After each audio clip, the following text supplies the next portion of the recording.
하나님의 계획이란 제목으로 말씀을 나누고자 합니다. 지성이 있는 모든 사람들은 자기의 생활과 미래에 관해서 분명한 계획을 세웁니다. 이처럼 지성의 총근본이 되시는 하나님께서 우주와 만물, 역사와 미래에 관하여 확실한 계획을 가지고 우주를 운행하시는 것은 당연한 이치인 것입니다. 그 때문에 우리가 주기도문을 외울 때 뜻이 하늘에서 이루어진 것처럼 이 땅에서도 이루어지이다, 이렇게 주기도문을 합니다. 그 의미는 벌써 하나님의 뜻은 하늘에서 다 이루어지고 하나님의 계획은 모두 다 완성되어 있다는 것입니다. 그런 아버지의 뜻과 계획이 이 땅에 사는 우리들에게 다 이루어지기를 우리가 간구하는 것입니다.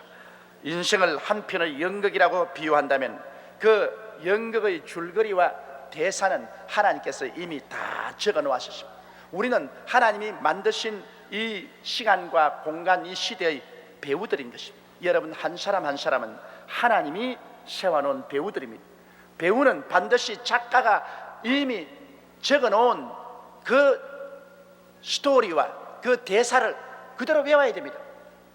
배우가 자기 마음대로 연출을 하고 자기 마음대로 대사를 해버리면 그 연극은 엉망이 되어버리고 마는 것입니다.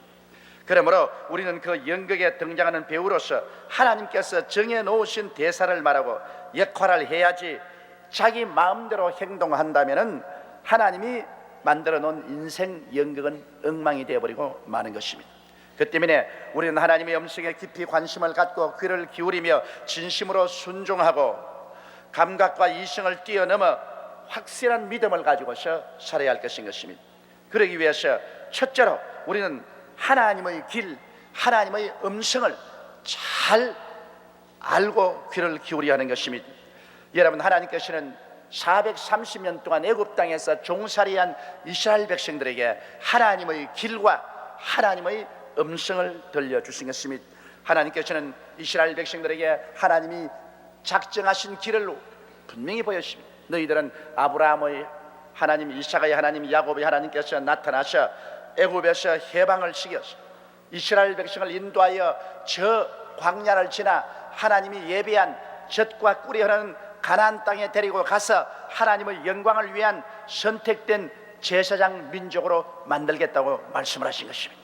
하나님은 이 계획을 벌써 아브라함에게도 말씀하셨고 이삭에게도 야곱에게도 과거에 말씀하신 것입니다. 이것을 분명히 이루겠다고 우리 하나님께서는 그 하나님의 계획과 길을 이스라엘 백성들에게 보여주신 것입니다. 그리고 하나님은 모세를 통해서 시시각각으로 변화되어가는 환경에 적응해서 하나님의 계획을 이루는 음성을 들려주셨습니다.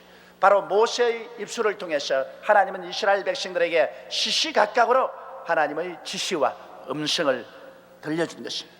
그러므로 이스라엘 백성들이 하나님의 계획을 마음속에 꽉 채우고 모세의 음성에 귀를 기울였다면 하나님의 길과 하나님의 음성을 쫓아서 살아갈 수 있을 것입니다. 그러나 이스라엘 백성의 반응은 어떠했습니까?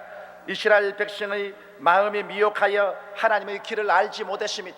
하나님의 계획을 알지 못하고 조금만 고난에 처하면 자꾸 애굽으로 돌아가자고 말했습니다. 하나님의 길과 계획에 정반대된 현상으로 우리 애굽으로 돌아가자, 다시 종살이 하자, 하나님은 어떻게 했는지 모르겠다, 그러한 짓을 했습니다. 그리고 그들 마음이 강팍하여서 모세를 통해서 하나님이 말씀할 때 그 말씀에 반발하고 불순종하고 하나님 앞에서 난동을 부렸었습니다. 그렇기 때문에 하나님께서 히브리서 3장 7절로 11절에 이렇게 말씀하고 있습니다. 그러므로 성령이 이르신 바와 같이 오늘날 너희가 그 음성을 듣거든 노하심을 격동하여 광야에서 시험하는 때와 같이 너희 마음을 강팍하게 하지 말라. 거기서 너희 열조가 나를 시험하여 증험하고 40년 동안에 나의 행사를 보았느니라. 그러므로 내가 이 세대를 노하여 가로되 저희가 항상 마음이 미혹되어 내 길을 알지 못하였도다 하였고 내가 노하여 맹세한 바와 같이 저희가 내 안식에 들어오지 못하리라 하셨다 함과 같으니라. 그렇게 말하고 있는 것입니다. 그러므로 이스라엘 백성이 늘 하나님의 길을 알지 못하고 하나님의 음성에 완악하게 대적했으므로 하나님께서는 나중에 이스라엘 백성을 포기해버리고 말한 것입니다. 너희는 내가 계획한 안식의 땅에 못 들어온다. 너는 버림받고 말았다. 그래서 이스라엘 백성들을 하나님 버리고 말한 것입니다. 우리는 오늘날 우리들에 대한 하나님의 길과 하나님의 음성에 귀를 기울여야 됩니다. 나 같은 인생 무슨 하나님이 관심을 가질 것이냐, 그렇게 말할 사람이 있을는지 모르겠지만 여러분이 오늘 이 교회에 와서 앉아 계신다는 이 사실이 하나님이 여러분에게 관심을 가지고 있다는 증거인 것입니다. 왜냐하면 예수께서 말씀하시기를 너희가 나를 택한 것이 아니요 내가 너희를 택하였다고 말씀한 것입니다. 아버지께서 내게 오게 하지 아니하시면 내게 올 자가 없나니라고 말씀하신 것입니다. 그러므로 여러분은 하나님의 택하신 바요, 아버지께서 예수께로 와서 그 아들 예수와 교제하게 했기 때문에 여러분을 하나님이 소상히 알고 계십니다. 성경에는 우리에 대한 하나님의 길을 분명히 보여주고 있습니다. 시편 139편 16절에 내 형질이 이루기 전에 주의 눈이 보셨으며 나를 위하여 정한 날이 하나도 되기 전에 주의 책에 기록이 되었나이.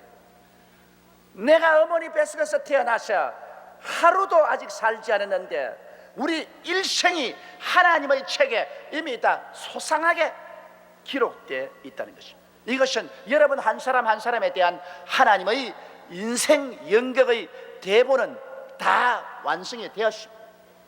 하나님의 길이 있습니다. 내 길을 가기 위해서 하나님의 길을 저버려서는 안 되는 것입니다. 그러므로 하나님의 길로 가기 위해서 하나님은 모든 것을 예비하시고 성령으로 우리를 인도해 주시고 계신 것입니다. 고린도전서 2장 9절로 12절에 하나님이 자기를 사랑하는 자들을 위하여 예비하신 모든 것은 눈으로 보지 못하고 귀로도 듣지 못하고 마음으로도 생각지 못하였담과 같으니라. 오직 하나님이 성령으로 이 모든 것을 우리에게 보이셨으니 성령은 모든 것 곧 하나님의 깊은 것이라도 통달하시니라. 사람의 사정을 사람 속에 있는 영 외에 누가 알리요? 이와 같이 하나님의 사정도 하나님의 영 외에는 아무도 알지 못하느니라. 우리가 세상의 영을 받지 아니하고 오직 하나님께로 온 영을 받았으니 이는 우리로 하여금 하나님께서 우리에게 은혜로 주신 것들을 알게 하려 하심이라. 하나님께서 은혜로 우리를 위해서 예비해 놓으시고 준비해 놓은 것을 우리가 깨달아 알 수 있도록 성령께서 우리에게 말씀해 주시는 것입니다. 이스라엘 백성은 모세를 통하여 말씀하셨는데 오늘날은 하나님 성령이 우리에게 말씀을 통하여 기도할 때 성령의 계시를 통해서 우리에게 보여주시는 것입니다. 그러므로 둘째로 우리가 그렇다면 어떻게 살아야 하겠습니까? 어떤 삶의 태도를 취하고 살아야 되겠습니까? 우리는 하나님의 길을 간절히 찾아야만 합니다.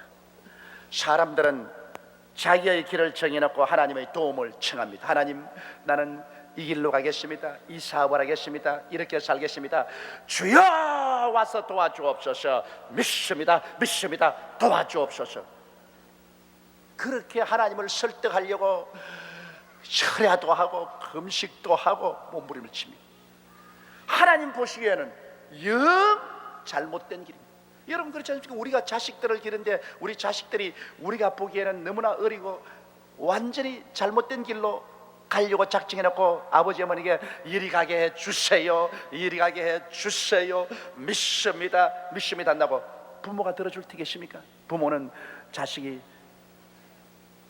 잘 되어서 훌륭하게 살기를 원하고 마음속에 계획을 세우고 있는데 자식은 그거 다 버리고 넉마주의가 되겠다고 하는데 그 부모가 오냐? 네 마음대로 넉마주의가 되어라. 그렇게 할 부모는 아무도 없습니다. 격렬하게 부모가 저항할 것입니다. 이러므로 하나님의 길을 우리가 찾지 않고 나의 길을 정해놓고 하나님의 도움을 청하는 자가 너무 많습니다. 대다수의 사람들이 제게 기도받으러 오는 거 보면 이미 자기 갈 길을 자기가 다 정해놓고 난 다음에 안수하여 주님을 설득해서 내가 갈 길로 주님이 따라오면서 도와주게 하옵소서. 그러면 나는 대장이고 주님은 쫄병입니다. 그렇게 해서는 안 됩니다. 또 어떤 사람은 하나님의 길을 찾았으나 마음에 안 들면 자기 마음대로 가는 사람입니다. 하나님의 길을 찾아서 가는데 하나님의 길이 조금 어렵다고 해서 그만 다 버려버려라, 나는 내 마음대로 간다, 도 많은 세상을 사랑하여 데살로니가로 가고 하는 말처럼 그만 하나님 길이 어렵다고 자기 마음대로 데살로니가로 가버리면 그로서 바람과 함께 사라져버리고 마는 것입니다. 우리는 하나님의 길을 찾고 난 다음에는 끝까지 하나님의 그 길을 걸어가야만 되는 것입니다. 눈에는 아무 증거 안 보이고 귀에는 아무 소리 안 들리고 손에는 잡히는 거 없고 내 앞길이 어려워도 하나님이 정한 길은 여러분 우리를 위해서 최상의 길인 것입니다. 그 길은 우리가 참고 걸어가야 되는 것입니다. 그러면 하나님께서 모든 일이 합동하여 전국에는 선을 이루게 만들어주는 것입니다. 그러므로 우리가 하나님의 길을 찾을 때 하나님은 성경 말씀을 통하여 성령을 통하여 우리에게 하나님의 길을 보여주시는 것입니다. 그렇기 때문에 우리는 늘 말씀을 읽고 말씀을 들어야 됩니다. 그 다음 늘 기도를 통해서 성령의 인도를 받아야 됩니다. 하나님께서는 말씀과 성령을 통하여 우리 가운데 하나님의 길을 보여주십니다. 하나님이 당신의 길을 보여주지도 아니하고서 잘못 갔다고 채찍으로 때리는 그런 하나님이 아니십니다. 우리가 하나님의 길을 알고자 하면 반드시 이 길이 하나님께로부터 나온 길인지 내 길인지 깨달을 수가 있는 것입니다. 그러므로 말씀과 성령을 통하여 우리가 하나님의 길을 찾을 때 하나님께서는 성령을 통하여 마음의 뜨거운 소원으로 이끌어 주시는 것입니다. 우리 마음의 소원이라는 것, 이거 하나님의 길을 찾는데 굉장히 중요한 것입니다. 기도할 때 하나님께서 내 마음속에 구름 기둥과 불 기둥 같은 소원을 일으켜 주십니다. 그리고 내가 하나님께 늘 계속해서 기도할 때 이 구름 기둥과 불 기둥 같은 소원이 사라져 버린다면 이것은 일시적인 감정적인 것이고, 그렇지 않으면 마귀가 미혹한 것입니다. 그러나 성령으로 온 마음의 소원은 우리가 기도할수록 그 깊이와 넓이와 높이가 더 많아지고 지구하게 마음속에 여러분의 전신을 휘어잡는 간절한 소원으로 여러분을 이끌어 주시는 것입니다. 이러므로 우리가 기도할 때 말씀과 성령을 통하여 마음에 뜨거운 소원이 오는가 그것을 살펴봐야 되고, 일단 마음에 환한 깨달음이 오는 것입니다. 당장은 혼돈 속에 있지만 좀 기도하고 기다리면 세월이 흘러가면 내가 가야 될 하나님의 길이 환하게 깨달아지는 것입니다. 그러므로 이 환하게 하나님이 깨달아지게 하지 않으면 기다리는 것이 좋습니다. 사람들은 너무 성급해서 하나님 앞서 뛰다가 문제를 만듭니다. 우리가 하나님 앞에 기다리고 있으면 하나님께서 우리를 위해서 정한 길이 환하게 나타나게 됩니다. 분명히 내 앞에서 깨달음이 다가오게 되는 것입니다. 우리가 하나님의 길을 찾았으면 이제는 순종과 믿음으로 따라가야 되는 것입니다. 히브리서 3장 18절로 19절에 또 하나님이 누구에게 맹세하사 그의 안식에 들어오지 못하리라 하시느뇨 곧 순종치 아니하던 자에게가 아니냐 이로 보건대 저희가 믿지 아니함으로 능히 들어가지 못한 것이라고 말했습니다. 하나님이 예비한 가나안 땅에 이스라엘 백성이 들어가지 못한 것은 순종하지 않기 때문에, 믿기 안 하기 때문에 못 들어갔다고 말씀을 하신 것입니다. 그러므로 여러분 우리는 순종과 믿음으로 나가야 되겠는데, 우리가 순종을 하려면 반드시 희생이 따라오는 것입니다. 하나님의 길을 따라가려고 할 때 세상 길을 따라가는 사람이 모두 다 손가락질하고 반대합니다. 여러분의 가족 중에도 하나님의 길을 따라가려 할 때 혹은 남편이 세상 길로 가면서 협박을 합니다. 혹은 아내가 세상 길로 가면서 하나님의 길로 가는 남편을 반대합니다. 혹은 일가 친척이 세상 길에 서 있는 사람들이 하나님 길로 가는 사람을 맞고 욕하고 주먹을 휘두를 때도 있습니다. 또 세상에 있는 사람들이 여러분의 직장과 여러분의 사업장에서 하나님의 길로 가려는 여러분에게 온갖 회방을 하고 온갖 모욕을 할 때가 있습니다. 왜? 길이 다르기 때문에 그런 것입니다. 하나님의 길이 다르고 세상 길이 다릅니다. 그렇기 때문에 하늘 길로 가려고 할 때는 여러분이 순종할 때 희생을 각오해야만 되는 것입니다. 여러분, 믿음이란 무엇일까요? 로마서 4장 17절에 내가 너를 많은 민족의 조상으로 세웠다 하신 것 같으니 그의 믿은 바 하나님은 죽은 자를 살리시며 없는 것을 있는 것까지 부르시느시니라. 믿음이란 것은 죽은 자를 살리는 것, 기적을 믿어야 되고 없는 것을 있는 것까지 믿어야 되는 것입니다. 기적을 믿지 않고 눈에 안 보이는 없는 것을 있는 것까지 믿지 아니하면 그건 믿음이 아닌 것입니다. 여러분, 육에 속한 사람은 감각주의자가 되어서 눈으로 보는 것 믿고 귀로 듣는 것 믿고 냄새 맡는 것 믿고 맛보는 것 믿고 손으로 만져야 나는 믿어보겠다.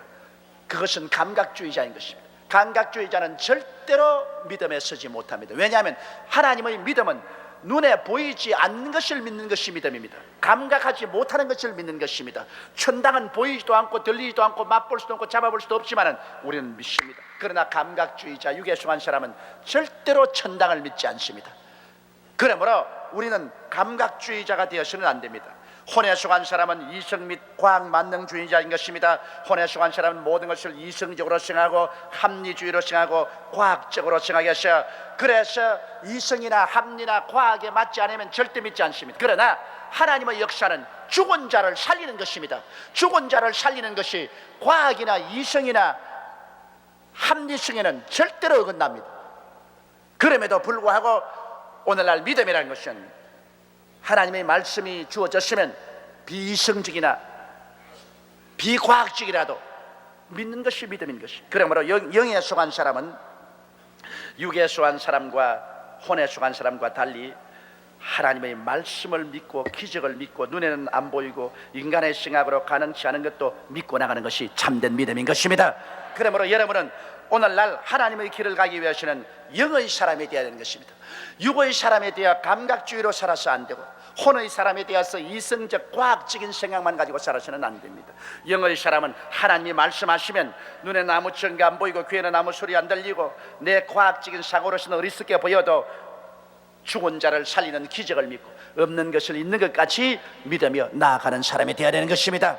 여러분은 믿음으로 살아야 됩니다. 나의 의인은 믿음으로 말미암아 살리라. 뒤로 물러가면 내 마음이 저를 기뻐하지 아니하라고 말씀하신 것입니다.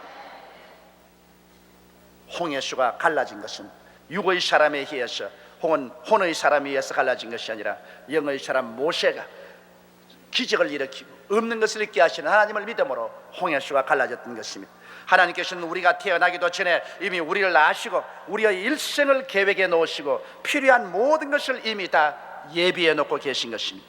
우리는 이 하나님의 계획을 말씀을 통하여 기도를 통하여 성령님의 인도로 깨닫고 그 길에 순종하고 억세게 믿으며 나아갈 때 하나님께서 우리를 돌봐주시고 하나님이 우리 일생을 책임져 주시는 것입니다. 우리는 하나님께 엎혀서 일생을 살게 되는 것입니다. 내가 피땀을 흘려 사는 것이 아니라 하나님의 손에 잡혀서 하나님의 등에 엎혀서 하나님의 능력으로 우리 일생을 살고 천당까지 가게 되는 것입니다. 다 같이 고개 숙여 기도드리겠습니다. 전능하시고 거룩하신 하나님 우리 아버지요, 오늘날 사람들은 하나님의 계획을 저버리고 하나님의 길을 떠나서 아담과 하와처럼 자기의 수단과 방법과 자기의 노력으로 자기의 길을 정해놓고 살려고 하다가 피투성이가 된 사람 많습니다. 내 세운 가정, 내가 세운 사업, 내가 쌓은 내 인생, 자기가 설계하고 자기가 계획하고 자기 힘으로 가려다가 힘이 붙이니 피투성이가 됩니다. 하나님 우리 아버지여, 오늘 하나님께 기도하오니 야훼 하나님이여, 하나님께서 우리 한 사람 한 사람에 대한 일생의 모든 삶의 계획이 이미 다 완성되어 있다는 것을 알게 도와주시옵시고, 예수님께서 말씀한 대로 내 뜻대로 마옵시고 아버지 뜻대로 하시옵소서. 예수님조차도 겟세마네 동산에서 십자가에 못 박이는 것이 하나님의 계획이면 하나님 계획대로 해달라고 기도했습니다. 하나님의 계획은 어떤 때는 십자가에 매달리는 고통이 오지만은 그러나 그 뒤에는 영광스러운 부활이 계획되어 있사옵니다. 그러므로 아버지 하나님, 사람의 생각대로 살지 말고 하나님의 계획을 쫓아 사는 우리들이 다 되게 주님이 도와주옵소서. 우리 주 예수님 이름으로 기도드리옵나이다. 아멘.